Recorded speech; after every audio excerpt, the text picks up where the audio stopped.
The classroom was filled with chatter as the bell rang, signaling the end of the period. Most students gathered their books with the usual teenage apathy, but one remained seated at the back, his eyes locked on the assignment in front of him. Javier had just aced another practice exam, scoring higher than anyone else in class.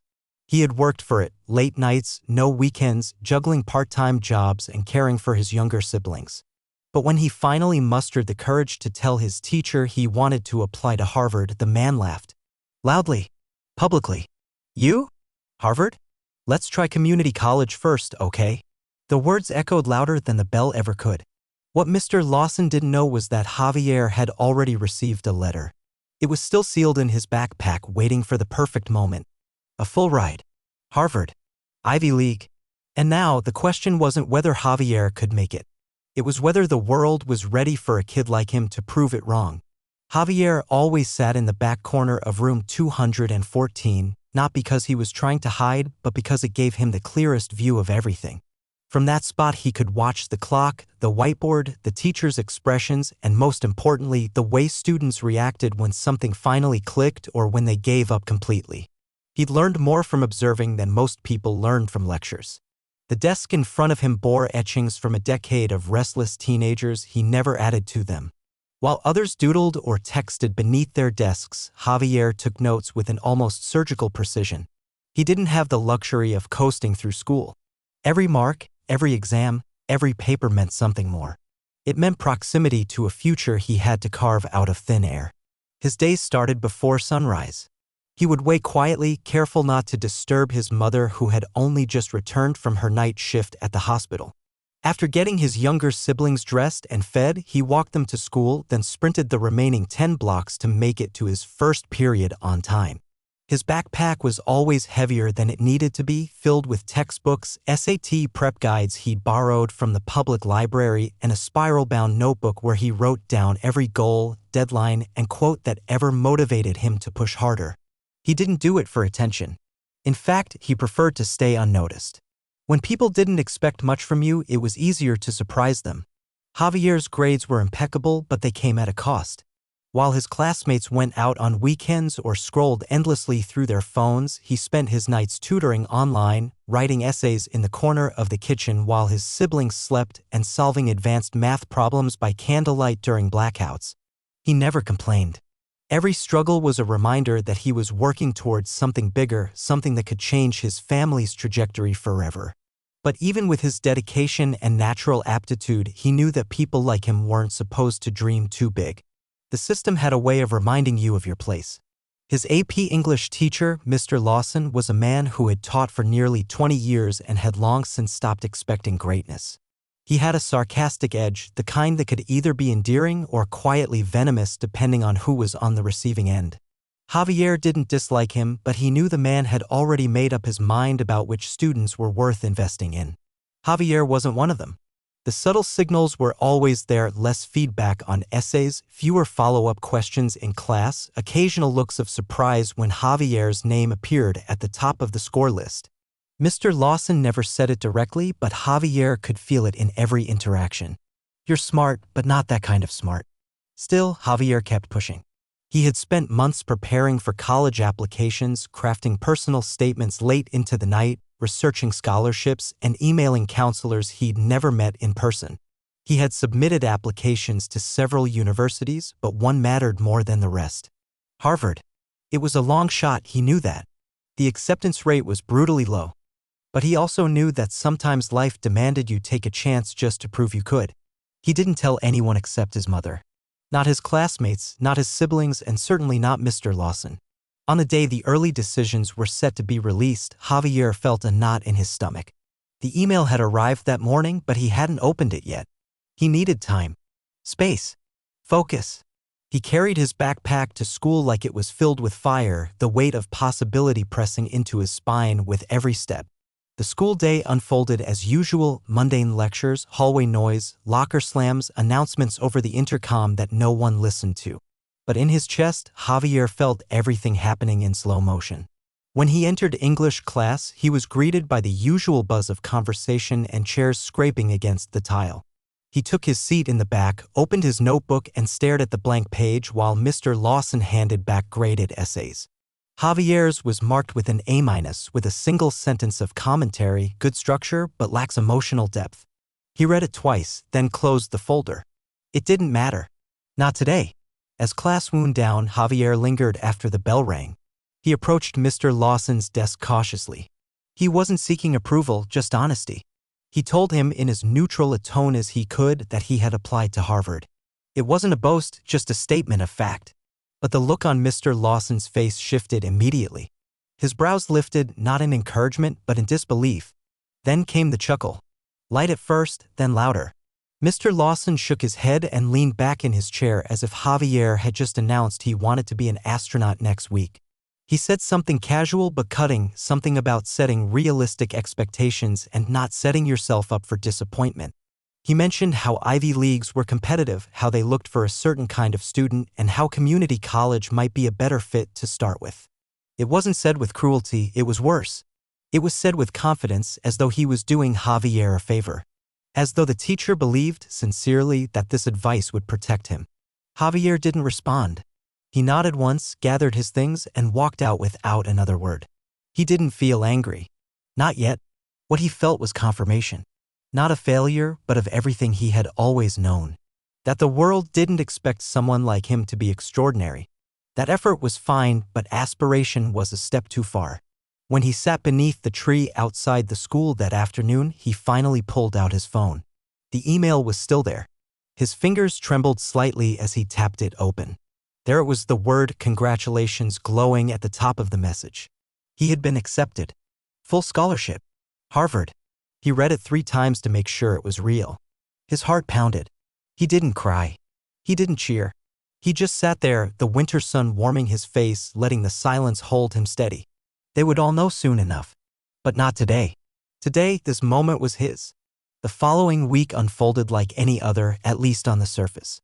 Javier walked the same cracked sidewalks to school, carried the same heavy backpack, sat in the same back row seat of every classroom.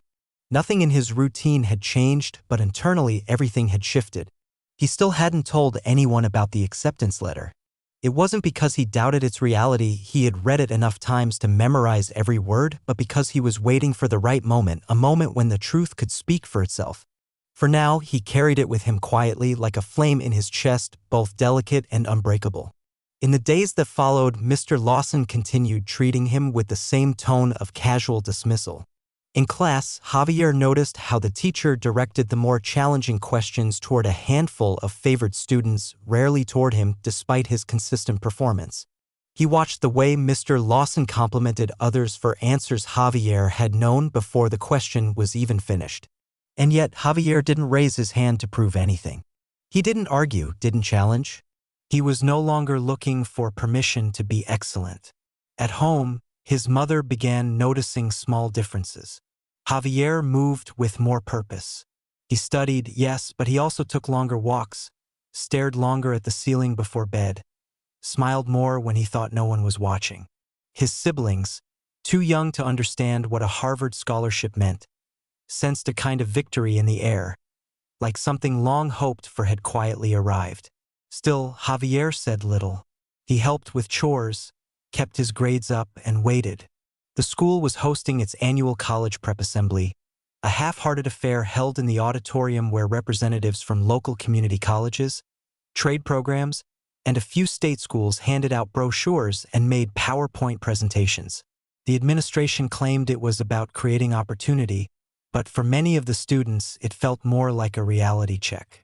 Javier sat through the speeches with polite attention, aware of the subtle messages in every slide. Know your limits.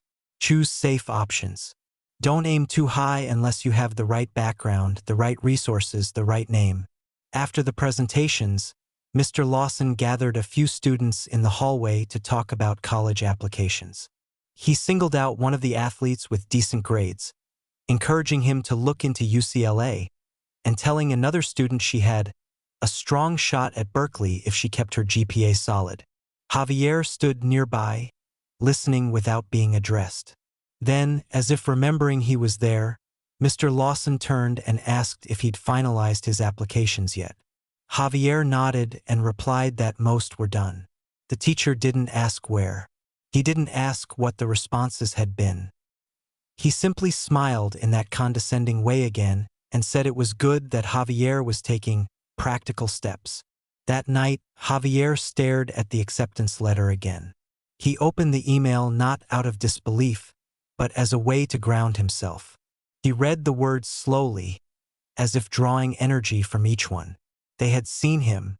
Not just his test scores, not just his GPA, but the whole picture. The essay he'd written about translating for his mother at doctor appointments since he was 10, about growing up in a 2-bedroom apartment with 3 younger siblings and no quiet space to study, about how he'd learned calculus from YouTube videos and borrowed books no one else wanted. Harvard had seen that and said yes. That meant something beyond just prestige. It meant that effort, resilience, and vision had value even when others refused to recognize it. The next day in class, Mr. Lawson returned graded papers with a small note attached to each.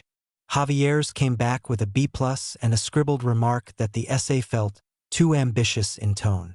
He read it, then folded the paper and slid it into his binder. Ambition, he had learned, scared people, especially when it came from someone they didn't expect it from. He didn't fault Mr. Lawson for doubting him. The man simply couldn't see past his own limited framework. But that framework no longer contained Javier. During lunch, he walked past the honor roll board in the hallway. His name was there, printed neatly among the top-performing seniors. He glanced at it briefly, then moved on. He didn't need walls to tell him who he was anymore. Later that week, the school counselor called him in for a meeting to review his transcripts. She was efficient and kind, her tone clipped but professional. She scanned his file, noted his extracurriculars, and commented on the strength of his application. When she asked if he had heard from any schools yet, Javier nodded and told her about Harvard. At first, she blinked, unsure if she had heard correctly. Then, her mouth opened slightly as she stared at him. He repeated it calmly. Yes, he had been accepted. Yes, with a full scholarship. Her eyes widened, and for a moment, all the pre-written advice in her folder became irrelevant. She asked to see the email. He showed her. Her expression shifted. Respect, awe, perhaps even disbelief. It all passed over her face in a flash. Then she congratulated him, said she was proud, and promised to notify the administration. Word began to spread slowly. A few teachers mentioned it in passing. Some students heard rumors. Javier remained reserved, confirming when asked, but never announcing it. He didn't need the noise. The truth had its own gravity now, pulling people toward it. Those who had dismissed him began to watch him differently, as if trying to reconcile the version they thought they knew with the one now staring them in the face. But Javier didn't change. He still sat in the back row, still helped his siblings, still studied at night with headphones in and dreams sharper than ever. The only difference was that he no longer carried the weight of doubt. He had nothing to prove. The world would catch up eventually, and when it did, he'd be waiting. The spring semester unfolded with an energy that felt both impatient and heavy.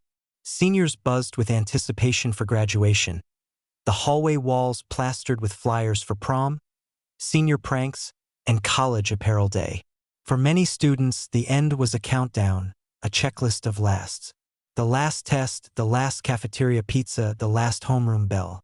But for Javier, each day was a layer, another brick in the foundation he had spent years building quietly. He still woke early, still made breakfast for his siblings, still walked through the same streets where nothing had changed even though he had. The acceptance letter was now printed and framed at home, resting beside a family photo on the kitchen shelf. His mother had done it without asking. She told everyone, and when they didn't believe her, she pulled it from her purse like a badge of honor. Javier didn't stop her. He knew what it meant for her to be able to say those words aloud. At school, the atmosphere around him shifted slowly. Teachers greeted him with more warmth, some even asking about his college plans like they hadn't doubted him just weeks before. His name began to circulate among staff and students alike, not as a curiosity but as an example. Guidance counselors asked if he could speak at an upcoming assembly. His classmates, especially those who had never spoken to him before, started giving him nods of recognition in the hallway, not out of friendship but out of awareness. He was no longer invisible. He had become something else, symbolic. It was strange at first, the way people looked at him now, as though he had transcended the usual rules. But he didn't let it distract him. His goals were bigger than momentary validation.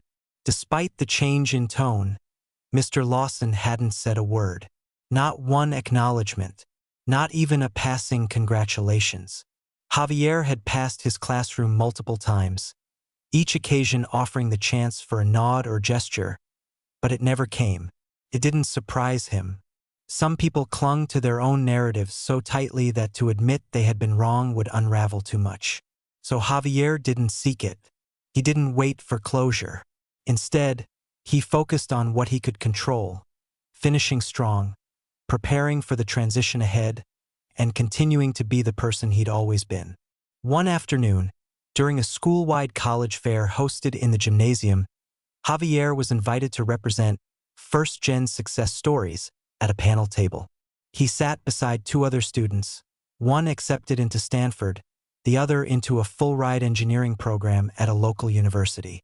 A banner behind them read, "Be the first, but not the last." As students filed past, Javier answered questions about time management, scholarships, and standardized tests. He shared tips he'd learned on his own, about writing essays that sounded like him, about cold emailing admissions counselors, about fighting the voice that said he wasn't enough. But more than anything, he watched for the kids in the crowd who stood back, the ones who hovered with uncertain eyes, the ones who looked like he used to feel, small, unnoticed, unsure. To them, he gave more than advice. He gave attention, because he remembered what it felt like to be smart but overlooked, capable but categorized, determined but dismissed. If his presence could chip away at the weight pressing on their shoulders, even a little, then the struggle had been worth it. After the event, as students dispersed and faculty reset tables, Javier remained behind for a moment. He looked around the gym, the same space where he'd sat on bleachers during fire drills, where school dances were held under cheap string lights, where basketball games played out to half-full stands.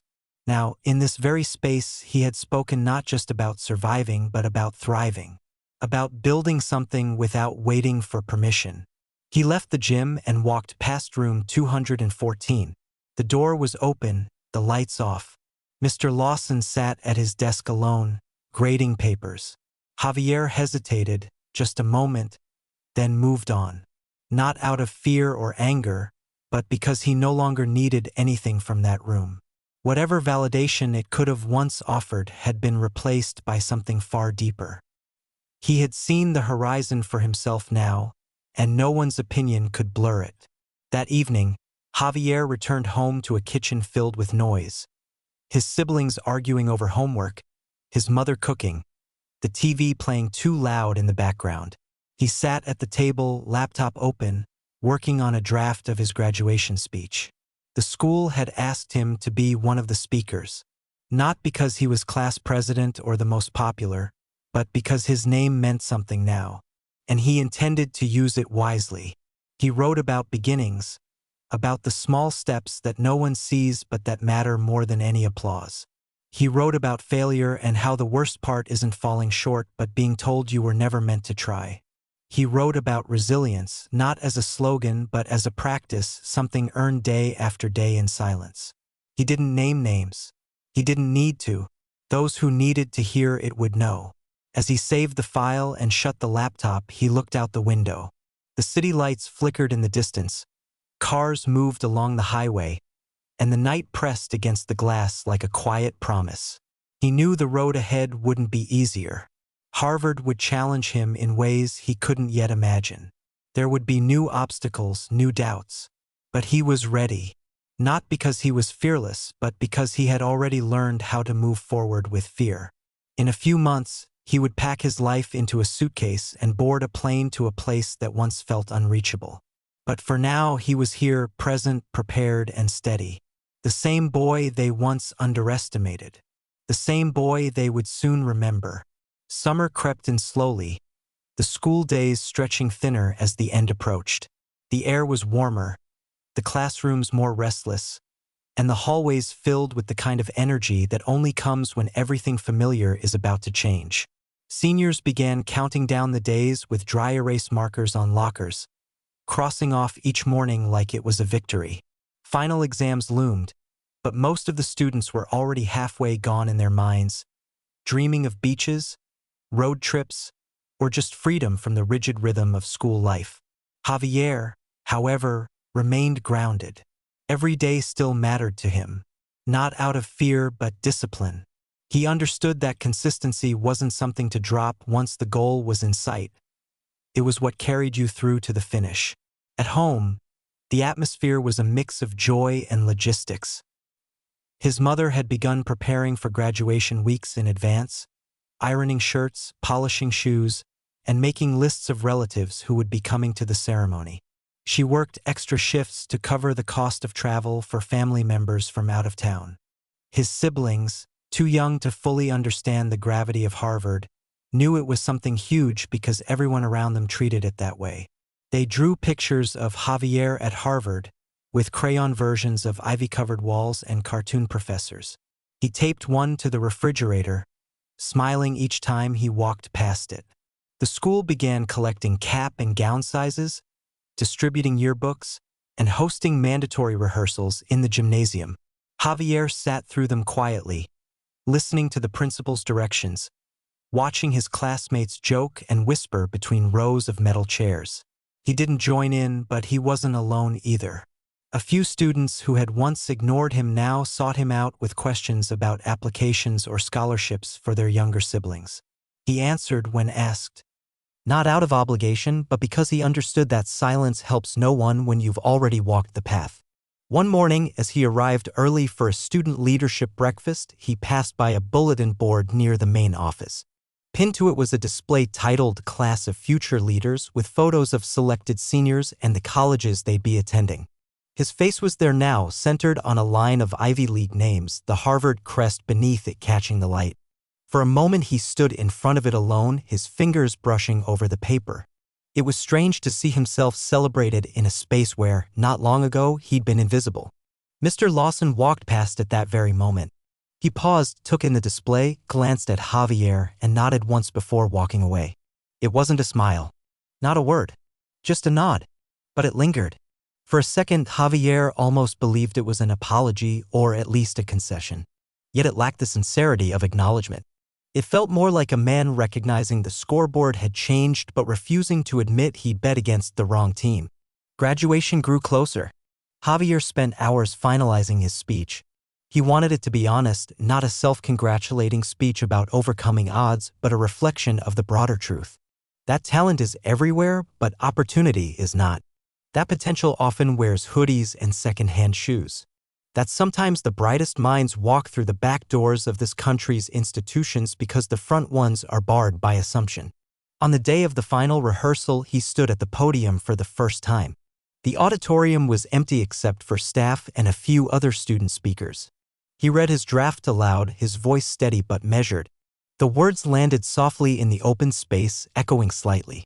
Afterward, one of the assistant principals approached and said it gave her chills. Javier thanked her and returned home that evening feeling both ready and quietly unsettled. Public speaking wasn't what he feared. What he feared was that even this moment, his moment, could be framed through the wrong lens. As luck. As exception. As novelty. But he wasn't a story. He was a result. On the final school day, students roamed the halls saying their goodbyes, signing yearbooks, taking pictures in front of murals and lockers. Javier packed his belongings neatly, turned in his textbooks, and visited the library one last time. He thanked the librarian, who had always greeted him with kindness and let him stay after hours to study. She handed him a note written in cursive on a torn scrap of paper. It read, "The shelves will miss you, but the world won't know what hit it. Go be undeniable." That night, he sat at his kitchen table with his mother, sipping tea in the quiet. They didn't talk much. There was nothing left to say. They had made it. Together. He glanced down at the framed acceptance letter again, thinking not about the institution itself, but about the version of himself that once doubted he belonged anywhere outside the four corners of his neighborhood. Javier's mind was already shifting toward what came next: orientation, course selection, flights, living arrangements. He didn't fear the future. Not anymore. He had already been underestimated in every room he'd walked into. And now he knew that no amount of doubt from others could shrink a dream that was already alive inside him. The morning of graduation arrived with a brightness that felt unreal, as if the sun itself understood what this day meant. Javier woke early, not from an alarm but from the hum of energy running beneath his skin. His suit, ironed and neatly hung the night before, waited beside the mirror. His cap and gown lay folded on the back of the chair.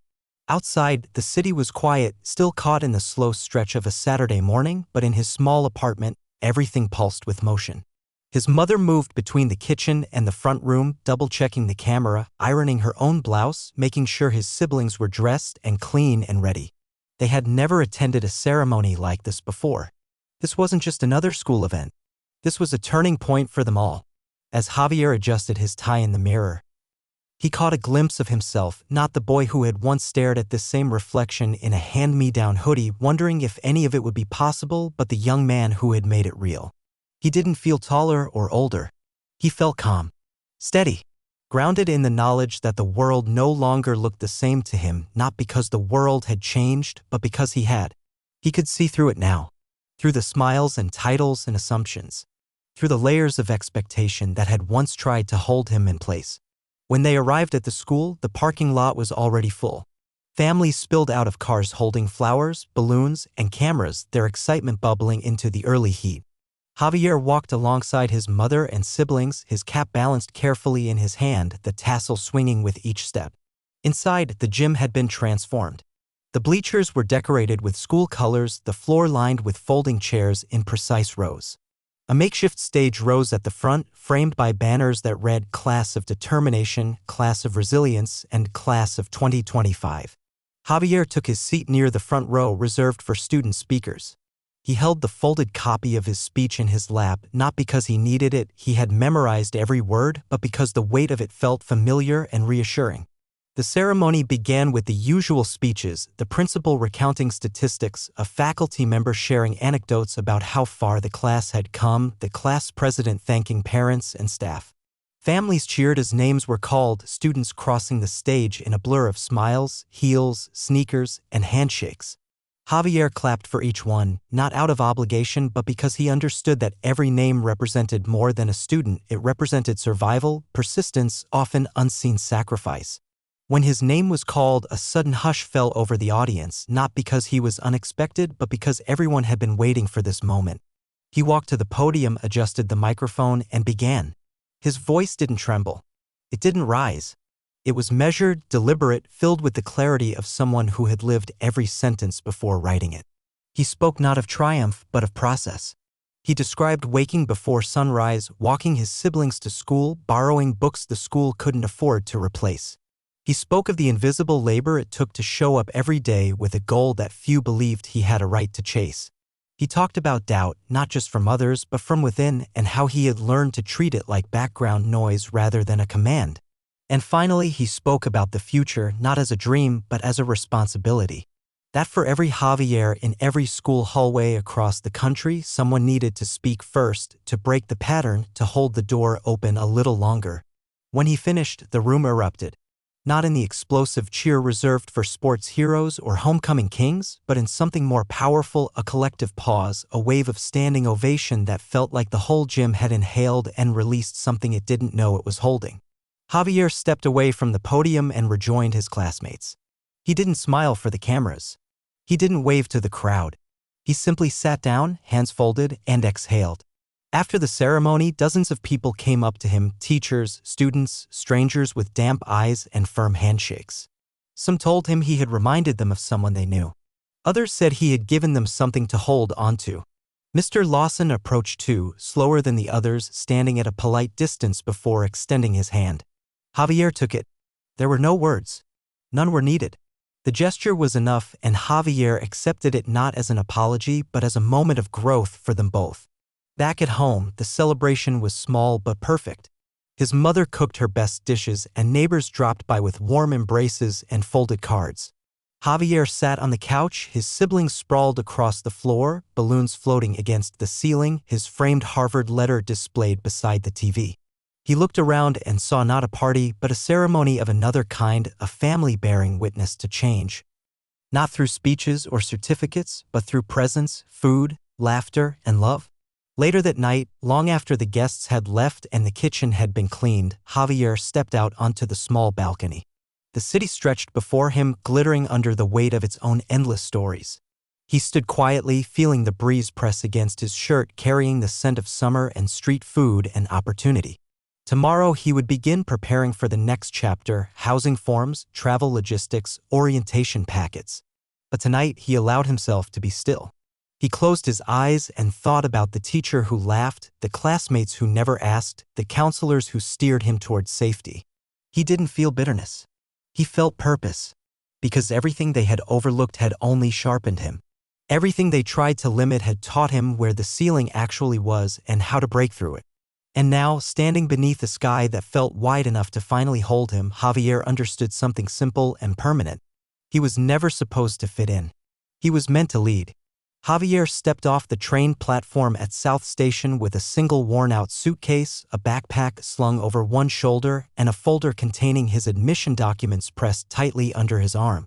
The Boston air was cooler than he expected, crisp and unfamiliar, filled with the kind of rush that only big cities could generate. The buildings loomed with historic grace, and the crowds moved quickly as if no one had time to look up, yet everything around him demanded to be seen. He stood there for a moment, rooted not by hesitation but by a quiet awe. He had arrived. Not just in a geographical sense, but in the deeper way that dreams, once laughed at, quietly become reality. Harvard's campus revealed itself slowly over the next few days. He wandered through its courtyards, tracing the age-worn paths lined with red brick and shaded by ancient trees. There was history in every corner, echoes of voices and footsteps that had shaped worlds beyond this one. And now his footsteps joined them.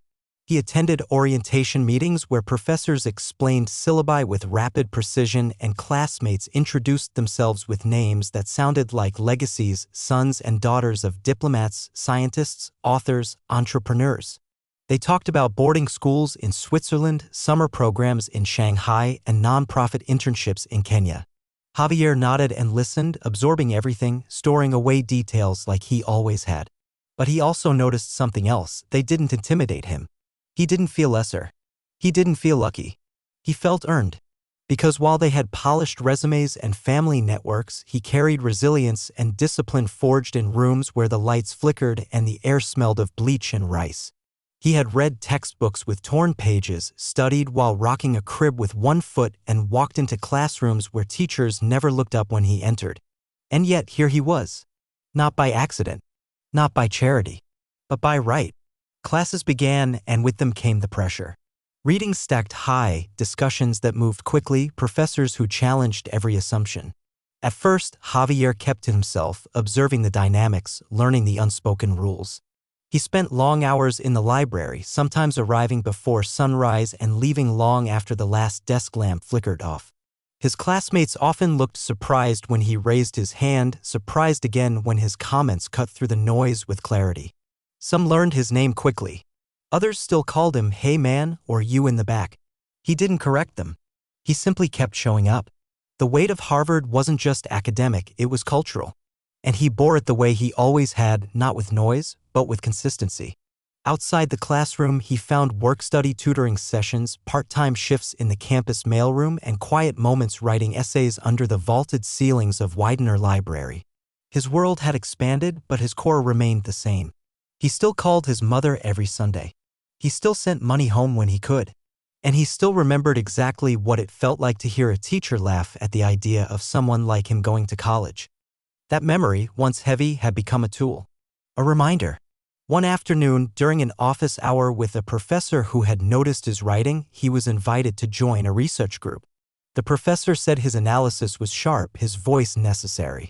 Javier accepted, not with surprise, but with the steady acknowledgement that he belonged in rooms where voices shaped narratives, not just received them.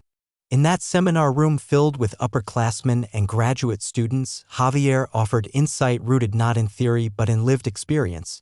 And slowly, the room shifted. People listened. They quoted him.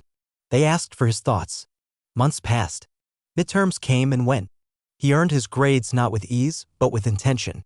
He stayed up late, rewrote papers 3 times, sought feedback, asked hard questions. He didn't want to survive at Harvard. He wanted to transform within it. He wanted to extract everything the institution offered, not as a gift, but as compensation for all the spaces that had tried to keep him small. By spring, Javier stood in front of a group of local high school students visiting the campus as part of an outreach program. He wasn't scheduled to speak, but when the student coordinator asked for volunteers, he stepped forward. He told them about his city, about growing up in a 2-bedroom apartment with 5 people and no privacy, about the school counselor who never asked about his dreams, about the night he opened his acceptance letter under a flickering streetlight. He didn't embellish. He didn't perform. He just told the truth. And in the silence that followed, he saw himself in their eyes. Not the version of himself Harvard had accepted, but the version still forming, still doubting, still wondering if any of this was possible. He told them it was. Not because he was exceptional, but because he was prepared. Because he had decided that his voice mattered before anyone else did. That night, walking back to his dorm through the quiet, lamplit campus, Javier thought about legacy. Not the kind written into buildings or carved into stone, but the kind carried in choices. In how you show up. In who you bring with you. His name would never be etched into the side of a library, but it would live in classrooms he reshaped, in students he encouraged, in systems he refused to accept as fixed. He had been told once that Harvard was not for people like him. But standing there, wind pressing against his coat, city lights blinking in the distance beyond the Charles River, he knew better. Harvard was for the relentless, for the thoughtful, for those who came with questions, not answers. He didn't need to prove he belonged anymore. He was already building a place for others to follow. And when they arrived, they wouldn't need permission to stay. They would see someone like them already there and know the truth: there was never a ceiling. Only silence waiting to be broken.